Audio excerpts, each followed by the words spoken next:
Olá, boa tarde. Começamos agora mais um programa Fato do Dia, aqui direto dos estúdios da Gazeta do Povo, fazendo sua análise diária da corrida eleitoral aqui no Paraná. Hoje quem está comigo nos estúdios, de volta aos estúdios, é o Rogério Galindo. Depois de uns dias de gancho aí no departamento médico, temos de novo a presença do Galindo. Boa tarde, Galindo. Boa tarde. Como todo curitibano nessa fase do ano, né, tem que ter pelo menos uma virose, senão não dá certo isso. Então tá aí, de meta batida, o Galindo voltou para cá já, teve a virose do ano. Ele está aqui hoje, a gente vai falar sobre financiamento de campanha. Os dados já estão começando a surgir ali no portal de transparência do TRE, a gente já consegue ter uma ideia de como mais ou menos essas campanhas vão ser financiadas, e essa era uma grande dúvida antes da campanha começar, como que seria o financiamento, porque essa é a primeira eleição geral que a gente tem depois que o STF proibiu doação de empresa, de pessoa jurídica, que financiava aí perto de 80% das campanhas eleitorais. Então secou essa fonte, de onde será que os candidatos iam tirar dinheiro? Em 2016 o que aconteceu é que as campanhas ficaram muito mais baratas. Agora para 2018 teve uma mudança que foi o fundo eleitoral, criação do fundo, e Galindo, acho que isso explica boa parte dos financiamentos hoje. Você acha que de fato esse, por enquanto, tem se desenhado como a principal fonte?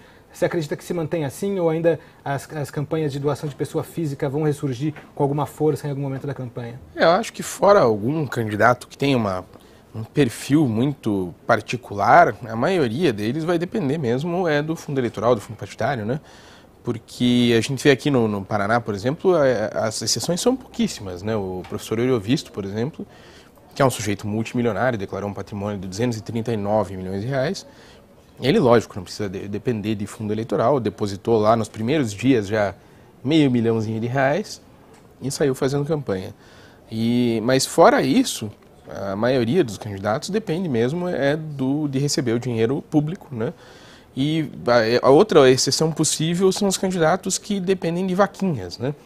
Por exemplo, o exemplo nacional mais famoso é o do Jair Bolsonaro, que já recebeu mais de R$1 milhão de eleitores, de pessoas físicas que de pouco em pouco vão financiando a campanha. A Marina Silva também está apostando muito nisso, entre os candidatos a presidente, mas a maioria que tentou isso não deu muito certo. A gente vê aqui no Paraná candidatos a deputado, por exemplo, que abriram uma conta para financiamento e ficaram vendo no zero praticamente, né? Ninguém deposita, porque as pessoas estão sem dinheiro e quem tem dinheiro não está acostumado a fazer esse tipo de doação. No caso das empresas, a gente sabe que as empresas tinham um interesse em fazer esse tipo de doação, porque lá na frente iam participar de licitações, iam ganhar concorrências, ou até para ficar de bem com o governo, mesmo que não tivesse nada mais espúrio. No caso da pessoa física, é muito estranho, né? Alguém dar dinheiro do próprio bolso, é muito raro. A gente está vendo que não vai acontecer. Então, acho que sim, acho que resumindo, é aquilo que você já escreveu por aí, que a proposta da esquerda acabou vencendo, né? A campanha, basicamente, hoje é financiada pelos cofres públicos, né? A gente fez um levantamento aqui no estado, considerando só os candidatos a governo, por enquanto 95% do que já arrecadaram tem sido bancado com dinheiro do fundo eleitoral e do fundo partidário. Então são esses dois fundos públicos que podem bancar a campanha. O fundo partidário já existia, ele não pode ser todo destinado à campanha eleitoral, porque ele tem lá alguns compromissos do tipo tem que bancar uma fundação de pesquisa, como o MDB tem lá a Fundação Ulisses Guimarães, Instituto Teotônio Vilela. Então todos os partidos têm as suas fundações que fazem pesquisas, enfim, para tentar cursos de formação, para dar alguma diretriz para a atuação política do partido. Então não é todo o dinheiro do fundo partidário que pode ser usado para a campanha, mas do fundo eleitoral sim. O fundo eleitoral foi aprovado ano passado no Congresso Nacional e foi visto muito como uma forma de burlar. Burlar não, porque está dentro da lei, então burlar talvez não seja a palavra certa, vamos usar driblar, uma forma de driblar sim. Esse impedimento aí das campanhas que ficariam mais pobres sem a doação de A alegação é de que não ia ter como fazer a campanha ia ficar inviável, né? E ia favorecer muito o Caixa 2, né? Porque se não tivesse como fazer com dinheiro lícito, estava já implícito que eles iam partir para uma opção que não era dentro da legalidade, que era o Caixa 2, né? Agora, vendo os números ali também, João, não sei se você concorda comigo, mas principalmente das campanhas proporcionais, a gente vê os candidatos fazendo campanha loucamente por aí e com um teto muito baixo, né? Aqui no Paraná, por exemplo, a deputada estadual só pode gastar por lei R$1 milhão. Não é mais como nas outras campanhas em que o candidato decidia quanto ele ia gastar de teto. Agora não, a Justiça Eleitoral determinou esse teto e nenhum candidato a deputado estadual, por exemplo, pode gastar mais de R$1 milhão. Olha, eu topo cortar minha mão esquerda, a direita eu preciso dela, mas a mão esquerda se os candidatos realmente estiverem respeitando esse limite. Ninguém dos candidatos que tem chance parece que está operando dentro desse limite. As campanhas, muita viagem, os municípios, material de campanha, produtora.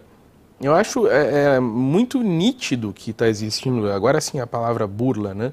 É muito evidente que eles estão fazendo uma campanha muito mais cara do que declaram e muito mais cara do que é permitido pela lei.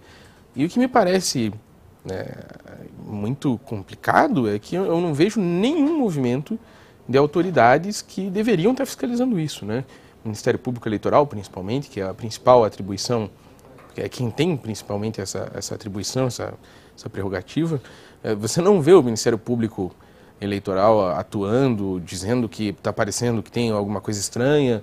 Você vê, por exemplo, alguns candidatos, todo dia você abre o Facebook e o cara está com um evento de campanha, eventos caros nas cidades do interior. Olha, eu sinceramente, assim, eu acho que se o Ministério Público Eleitoral comer essa bola, vai deixar muito claro para todo mundo que pode fazer qualquer coisa e ninguém vai ver, fazendo vista grossa, na verdade, né? Acho que são dois dados que todo mundo que acompanha assim, política com uma certa com uma proximidade, que é dever do nosso ofício aqui, a gente sempre olha, mas olha com um pouco de ressalva. Uma é a declaração de quanto se gasta em campanha e outra é a declaração de bens dos candidatos, né? Então são sempre dados que você tem gente ali que mora no Batel com um apartamento de R$40 mil, né? E tem gente que faz campanha de R$1 milhão, que se você olha ali dá a impressão, você tem certeza que a pessoa gastou 10 vezes aquilo. Agora, lógico, eu não tenho como provar isso, né?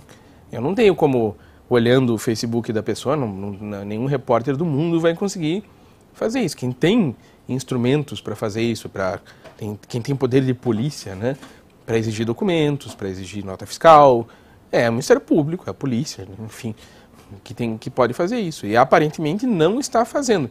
Então fica aquele alô para o Ministério Público Eleitoral, né? Por favor, vamos nos mexer para que a nossa democracia não vire uma grande piada, né, como parece que está virando, né? Voltando aqui só para terminar a questão das doações... Desculpa, foi só um ligeiro desabafo. Aqui é um bate-papo. De como os candidatos ao governo estão financiando a campanha. Então, como a gente estava falando, boa parte é pelo fundo eleitoral. Quem, por enquanto, mais arrecadou foi a candidata Cida Borghetti, a governadora Cida Borghetti, do PP, e também todo o dinheiro que ela arrecadou, com exceção de... Ela arrecadou mais de 6 milhões. A Cida Borghetti, que é a esposa do Ricardo Barros, que é o tesoureiro do partido. Exatamente, tesoureiro nacional, e quem define a divisão desses recursos é a executiva nacional do partido. Então, coincidência, né? Olha, você acha que essa é a palavra? Então... Assim como em 2016 o filho do Roberto Requião, que era o presidente do PMDB estadual, recebeu uma fatia enorme do fundo eleitoral também, do fundo partidário, no caso, né? Do partido, né? E esse é o risco, né? Isso acaba beneficiando as oligarquias dentro dos partidos, né?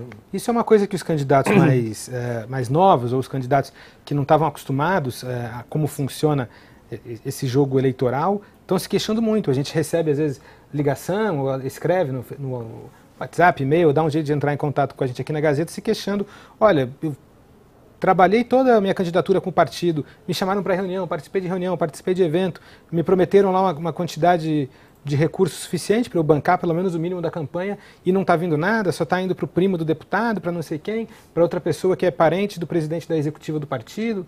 Então essas reclamações têm sido muito comuns nos partidos, especialmente esses que têm as candidaturas mais competitivas, né? Mas eu acho que, falando um pouco mais aqui, isso acontece por causa da necessidade que os partidos têm de manter uma bancada grande em Brasília, né? Quanto mais deputados eles têm em Brasília, mais recursos eles conseguem para eles. Então, ou no caso do Ricardo Barros e da Cida, porque é o projeto deles, pessoal, né, de eleger a Cida governadora, né? Muito claro. Sim. Né? Se você pegar todo o recurso que foi distribuído pelo PP aqui no Brasil, por enquanto no Brasil inteiro, hoje a candidata Cida Borghetti representa mais de 5% do fundo eleitoral. Eles tinham um teto que eles tinham passado para o TSE, dizendo que eles só iam gastar na campanha de governador do fundo eleitoral algo perto de 4 milhões e 500 mil.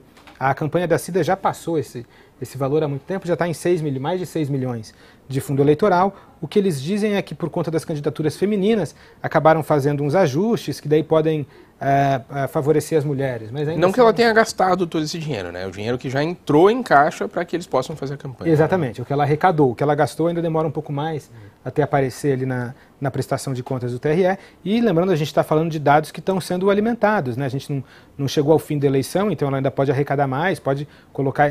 Esse é um cenário que vai mudar, a gente está passando qual é o cenário hoje, né?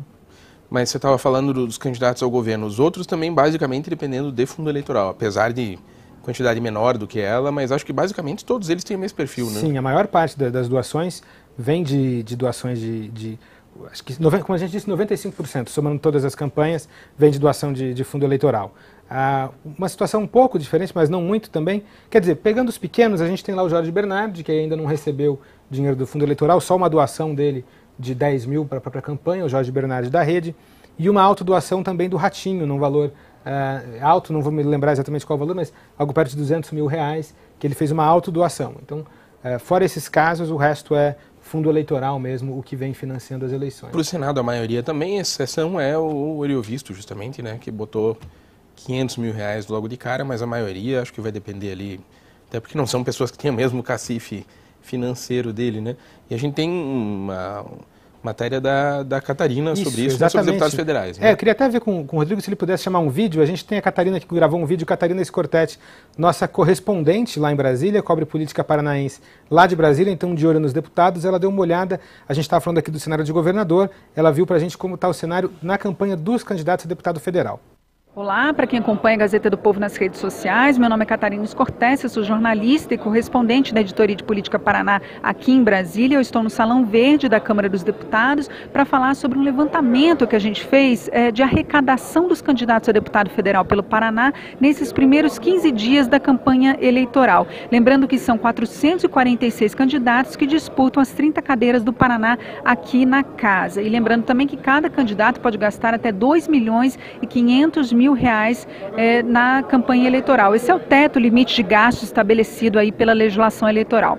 Mas vamos ao levantamento então.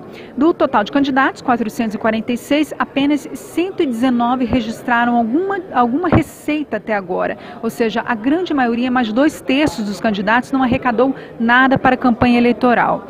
E juntos, esses 119 candidatos conseguiram quase 30 milhões de reais até aqui. O maior financiador, como já se esperava, é o partido político. Dinheiro, recursos públicos aí do fundo partidário, do fundão eleitoral, foram responsáveis por 26 milhões de reais desse bolo, desse total de 30 milhões. Em seguida, vem a autodoação, quer dizer, eles mesmos injetaram cerca de 1.500.000 reais nas próprias campanhas.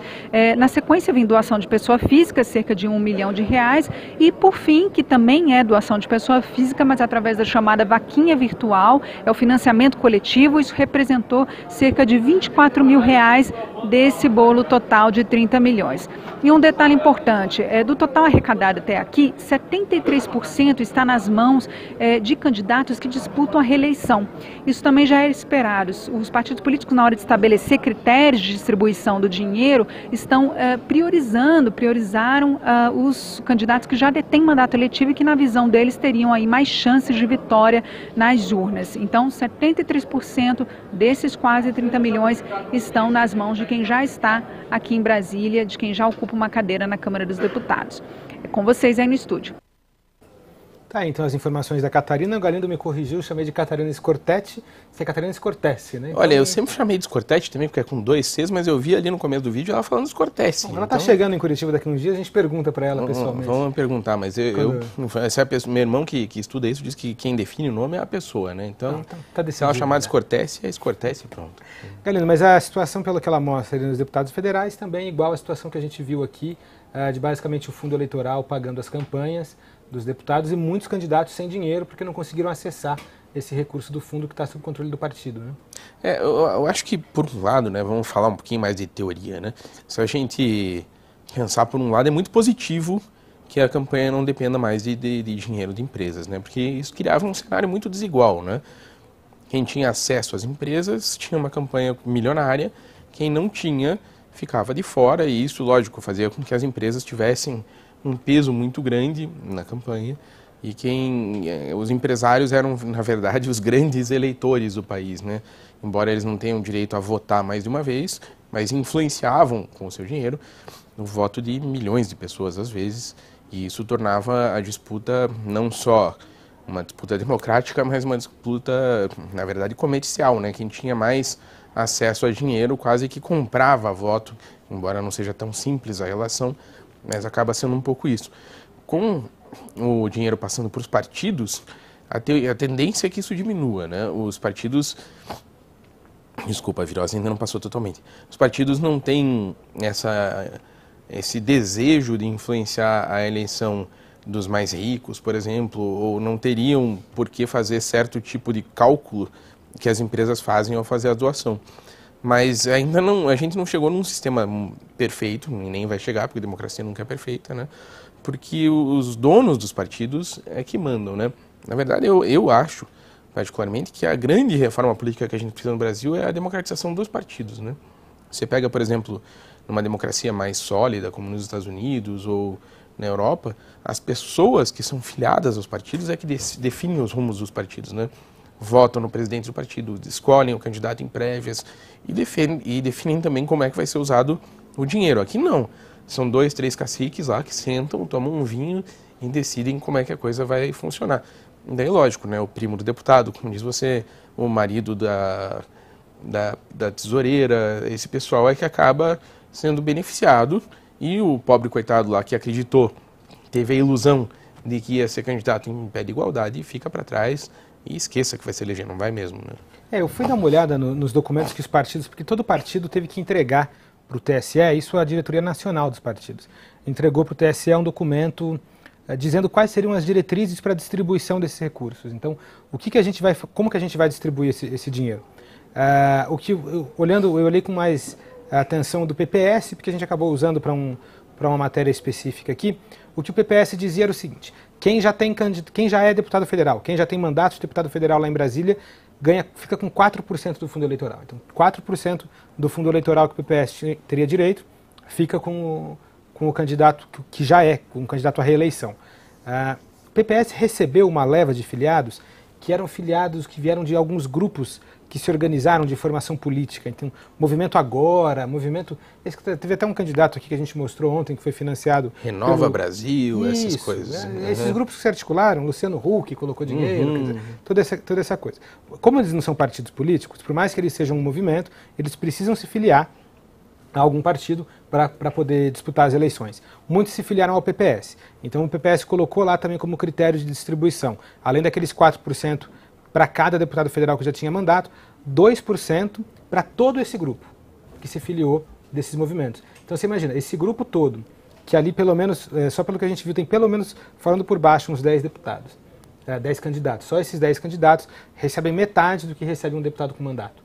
Deputado. Exato. Então, assim, é de fato um jeito de perpetuar essa desigualdade no acesso a recursos, e acompanhando você percebe que recurso, tanto tempo quanto recurso financeiro, é um ativo indispensável para o sujeito se eleger. E o PPS é um dos partidos que não tem democracia interna. Você vê, por exemplo, aqui no Paraná, né, é o mesmo presidente desde que eu me dou por gente, desde que o PPS passou a existir, né?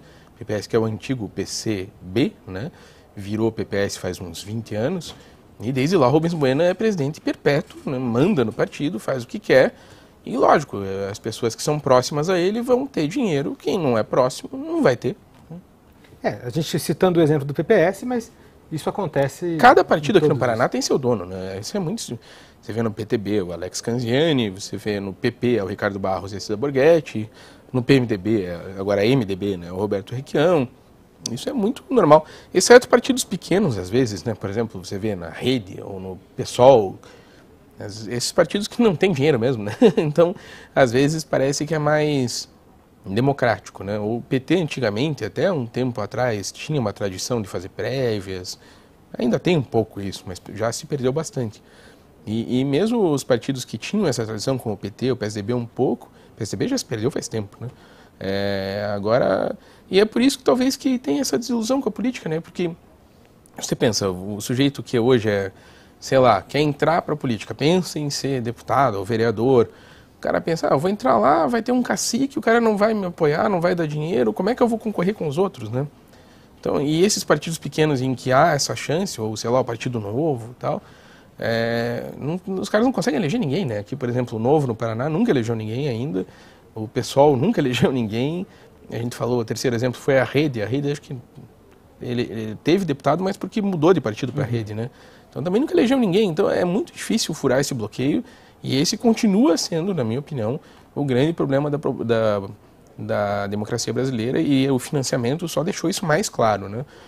O fato dos partidos, agora, além de terem a prerrogativa de lançar candidatos, eles têm a prerrogativa exclusiva de financiar a campanha, mostra que o fato desses partidos estarem na mão de uns poucos caciques, na verdade, torna a democracia brasileira refém de um grupo de plutocratas ali que jamais vai abrir mão desse poder por conta própria, né? E uma coisa que acentua essa concentração de poder em poucas mãos nos partidos é a forma como eles se organizam. O partido tem duas formas de se estabelecer num município ou num estado: por comissão provisória ou por diretório, né? Comissão diretório provisória, que é eleito, né? Comissão provisória vem uma indicação, a gente pensando em algum partido em nível estadual, então eu quero ser representante de partido X lá no Paraná. Então você vai lá em Brasília, conversa com o presidente do partido, ele vai lá e te indica. Então vamos montar uma comissão provisória indicada. O problema é que da mesma forma que ela é indicada pelo cacique nacional do partido, ela pode ser destituída pelo cacique nacional do partido. E boa parte... E não é democrático isso, não, né? Nem um pouco. E daí o cacique regional ainda indica as comissões provisórias municipais, né? Exato.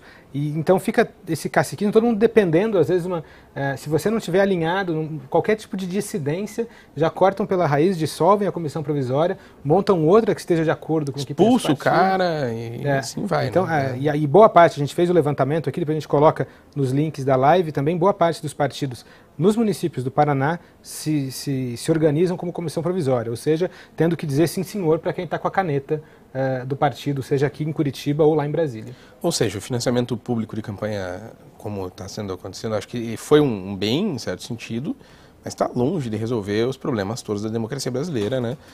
E só revelou, na verdade, deixou mais claro o quanto a gente tem partidos que não são de fato democráticos, né? Por exemplo, aqui no Paraná nesse ano, só para a gente embalar isso aí, né?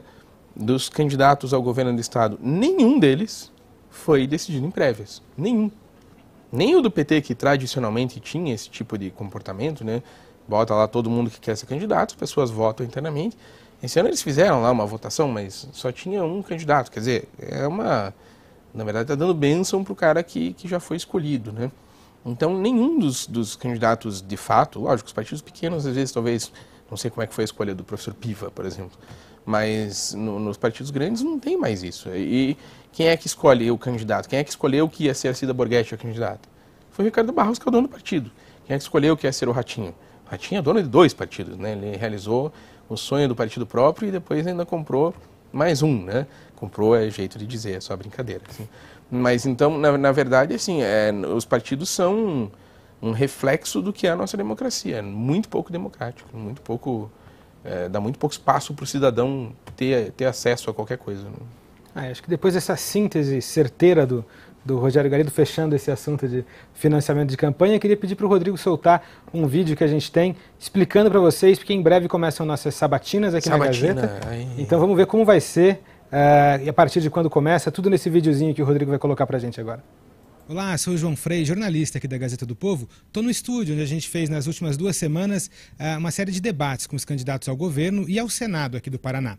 Agora, nesse mesmo estúdio, a partir da semana que vem, a gente começa um projeto novo. Dessa vez não vai ser debate entre os candidatos, vai ser uma sabatina em que os candidatos ao governo, os 4 principais, vão ser sabatinados pelos repórteres aqui da Gazeta do Povo. Então, passar para vocês a agenda. Na terça-feira, dia 11, quem vem aqui é o Dr. Rosinha, do PT. Na quarta-feira, dia 12, vem o Ratinho Júnior. Na quinta-feira, dia 13, o João Arruda, do MDB, e quem fecha essa série é a atual governadora Cida Borghetti, do PP. Diferente do que aconteceu nos nossos debates que a gente fez, a gente vai ter uma novidade agora, e quem vai contar pra gente exatamente o que vai acontecer é a Bruna Kovács, que é a nossa editora de redes sociais aqui na Gazeta.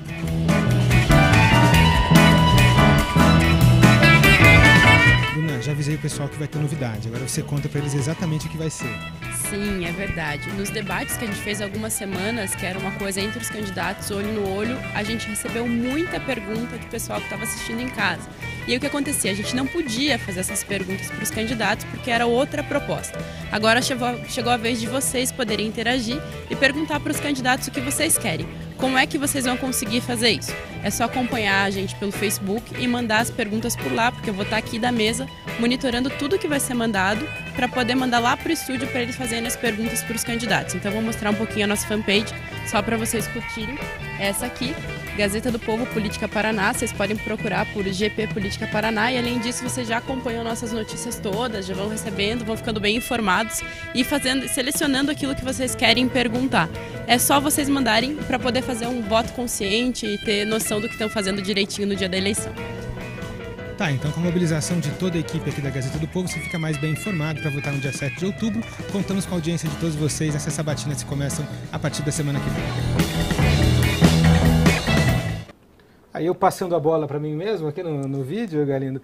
Mas é isso, curtam a página da Gazeta lá no Facebook e fiquem atentos. O Rogério Galindo é o que está mais animado para as sabatinas aqui a partir Eu adoro sabatina. Acho que a sabatina é a coisa mais divertida da eleição. Se fosse por mim, ia ser... Se fosse para manter uma coisa de cobertura de eleição, ia ser sabatina, porque é o momento em que o candidato está aqui, sentadinho, sem marketing, sem o sujeito soprando no ouvido, sem texto, e que a gente pode sentar diante dele e dizer, olha aqui, explica pra gente como é que é essa proposta, como é que vai funcionar. Isso aqui é inviável, isso aqui, como é que você prova que isso aqui funciona de verdade? É a hora em que o sujeito, ou no caso a sujeita, né, a gente tem candidatos homens e mulheres, tem que realmente se virar nos 30 e dizer, provar que tem condições de responder perguntas de 4, 5 jornalistas que vão estar aqui fazendo, mais o público também, porque não é fácil você sentar com 4, 5 pessoas que tiveram tempo de preparar as questões, de estudar e responder a fundo sem enrolar. É muito mais difícil, eu imagino, para um candidato sentar nessas condições do que num debate na TV em que tem 30, 45 segundos para enrolar. Aqui não. Vai ter que mostrar que sabe mesmo, que a proposta é de verdade mesmo, e a gente fica muito feliz de poder fazer isso. Eu fico muito orgulhoso cada vez que a gente faz, e a gente já fez bem nesse formato para a Prefeitura de Curitiba. Acho que funcionou bem, o João já estava aqui, e agora esse ano acho que a tendência é funcionar ainda melhor, vai ser bem divertido. A partir de segunda-feira eu vou estar feliz da vida. Com o Galindo animado desse jeito, não tem como não funcionar. Então a gente conta com a audiência de vocês, conta com a audiência de vocês também. Amanhã, no mesmo horário, às 2h30, estamos aqui no programa Fato do Dia. Muito obrigado pela audiência de hoje. Valeu!